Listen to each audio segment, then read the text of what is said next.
Communication skill क्या होता है, यानी कि बातचीत करने का कला को आपको सीखना होगा। तो जानते हैं कम्युनिकेशन स्किल होता क्या है।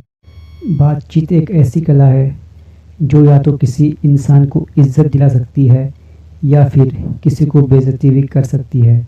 और इसी वजह से हम सभी इंसानों के जीवन में कम्युनिकेशन स्किल बेहद अहम भूमिका निभाती है, क्योंकि सामान्य रूप से हमें आगे बढ़ने के लिए कुछ विशेष तत्वों का होना आवश्यक माना जाता है, जिनके तहत आप अपनी मंजिल आसानी से प्राप्त कर सकते हैं। अतः मुख्य रूप से कम्युनिकेशन स्किल पर भी जोर दिया जाता है, जिसका होना आपके लिए लाभकारी साबित होता है। आज हम आपको कम्युनिकेशन स्किल से संबंधित सारी जानकारी देने वाले हैं, ताकि आने वाले समय में आप अपने आप को और भी ज़्यादातर विकसित कर सके और खुद के अंदर परिवर्तन लाते हुए सफलता की सीढ़ियां पर जाते रहें। अगर आप किसी क्षेत्र में आगे बढ़ना चाहते हैं तो ऐसे में कम्युनिकेशन स्किल आपके काम आती है, जिसके अंतर्गत आपके प्रभावी रूप को देखा जाता है और साथ ही साथ इस बात का भी ध्यान रखा जाता है कि कम्युनिकेशन स्किल के माध्यम से किस तरह से आप लोगों के साथ बातचीत और दूसरी भावनाओं को व्यक्त करते हैं। दूसरे शब्दों में हम कह सकते हैं कि कम्युनिकेशन स्किल स्वयं को प्रभावी रूप से दर्शाने का तरीका, जिससे उपयोग अवश्य रूप से करते हैं।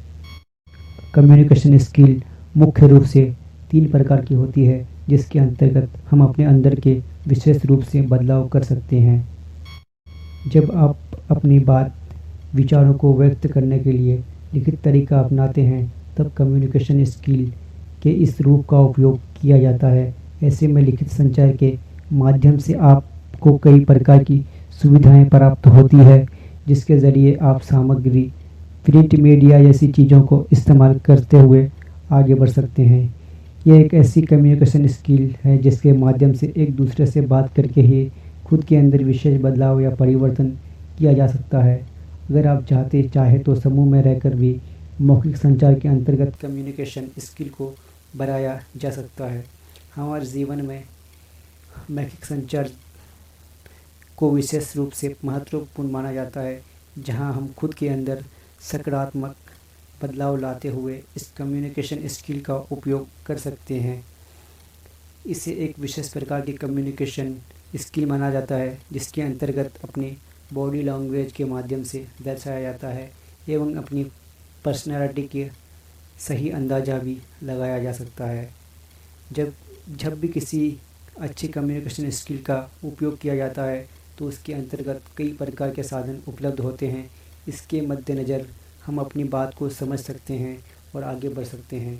नंबर 1, साधारण तौर पर कम्युनिकेशन स्किल का मुख्य साधन लोगों के समूह को माना जाता है, जहां पर लोग खास अपनी बातों को बोलकर कम्युनिकेशन स्किल को बढ़ाना पसंद करते हैं। नंबर 2, इसके अलावा कम्युनिकेशन स्किल का मुख्य माध्यम टेलीविज़न, रेडियो को माना जाता है, जो कहीं ना कहीं सूचना का संचार करते हैं। सोशल मीडिया भी कम्युनिकेशन के मुख्य साधन के रूप में माने जाते हैं, जिसका आज के समय में लोग ज़्यादा से ज़्यादा इस्तेमाल करते हैं। घरों में आने वाले अखबारों से भी कम्युनिकेशन स्किल को बढ़ाया जाता है, जो सूचना के अलावा और रोचक जानकारियाँ भी प्रदान करते हैं। इसके अलावा इंटरनेट एक ऐसा माध्यम है जो कम्युनिकेशन को बढ़ाने का काम करते हैं और रोचक जानकारियाँ के माध्यम से कई प्रकार की चीज़ों को साझा करते हैं, जो कहीं ना कहीं हमारे लिए लाभदायक होते हैं और निश्चित रूप से हमें विचलित करने से रोकते हैं। कम्युनिकेशन स्किल को बढ़ाने के मुख्य तरीके। कई बार लोगों को कम्युनिकेशन स्किल अच्छी नहीं होती और उसे बढ़ाने के लिए विशेष तरीके आजमाए जाते हैं। ऐसे में आज हम आपको कुछ मुख्य तरीकों के बारे में बताने वाले हैं, जिनके माध्यम से आप कम्युनिकेशन स्किल को बढ़ा सकते हैं।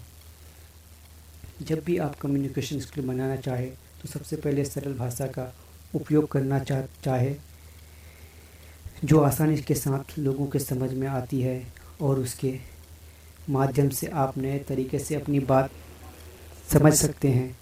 इसके अलावा जब भी संदेश को भेजा जाए, हमेशा इस बात का ध्यान रखना चाहिए कि संदेश भेजते समय आपके खुले विचार हों और आप किसी भी प्रकार का दबाव ना बनाते हैं। हमेशा अपनी बॉडी लैंग्वेज को विशेष ध्यान देना चाहिए, क्योंकि कभी कभी बॉडी लैंग्वेज सही नहीं होने के स्थिति में लोगों को अपनी बात समझा पाना मुश्किल हो पाता है। जिस प्रकार आपको बोलना पसंद है, उस प्रकार आपको सुनना भी होगा। इसके लिए बहुत